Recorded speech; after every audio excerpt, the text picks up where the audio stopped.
Hello बच्चों, let's see the question. The question says which of the following diagram correctly represent the flow of information through the nervous system. तो हमें यहाँ पे बताना है कौन सी डायग्राम जो है करेक्टली रिप्रेजेंट कर रही है flow of the information in our nervous system में.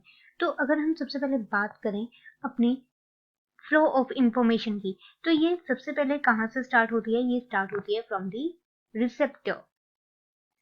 अब रिसेप्टर्स क्या है? तो रिसेप्टर्स जो है स्ट्रक्चर है at the end of nerve fibres. अब ये रिसेप्टर्स क्या करते हैं? ये डिटेक्ट करते हैं किसी भी तरह का चेंज जो होता है इन द एक्सटर्नल इन्वायरमेंट या फिर stimuli and turn them into the, और डिटेक्ट करके उसको उस स्टिमुलाई को चेंज करते हैं इनटू द इलेक्ट्रिकल इम्पल्स में.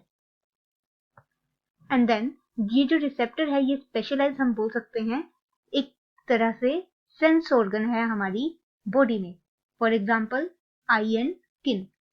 उसके बाद दूसरा रोल आता है यहाँ पे सेंसरी न्यूरॉन्स का या सेंसरी पाथवे का, जिसे हम बोल सकते हैं सेंसरी न्यूरॉन्स. अब ये जो सेंसरी न्यूरॉन्स है ये क्या करते हैं? ये कैरी करते हैं, कैरी दी इलेक्ट्रिकल सिग्नल्स. तो ये इलेक्ट्रिकल सिग्नल्स को कैरी करते हैं फ्रॉम रिसेप्टर्स एंड कहाँ लेके जाते हैं उसको? It takes them into the central nervous system, और इसको हम बोल सकते हैं एफरेंट न्यूरॉन्स भी. उसके बाद हमारा रोल आता है सेंट्रल नर्वस सिस्टम का. तो ये जो सेंट्रल नर्वस सिस्टम ये कंसिस्ट करता है हमारा ब्रेन एंड स्पाइनल कोड.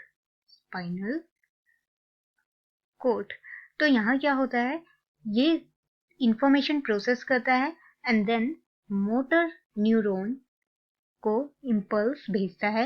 अब ये मोटर न्यूरॉन कैरी करती है, it carries the impulse from the central nervous system, और उसको कहाँ ले जाती है? टू द इफेक्टर ऑर्गन तक, टू इफेक्टर ऑर्गन.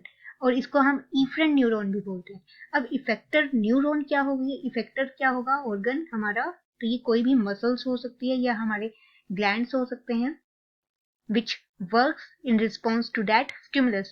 जो एक्सटर्नल स्टिमुलस है उसके रिस्पॉन्स में ये वर्क देती है. तो यहाँ हमारा पाथवे कैसा आएगा? सबसे पहले रिसेप्टर होगा, then sensory pathway, then central nervous system जो कि मोटर पाथवे से इंफॉर्मेशन भेजेगी और इफेक्टर में जाके वो अपना काम करेगी. तो यहाँ राइट ऑप्शन होगा हमारा option number A. Hope you understand the problem. All the best. Thank you.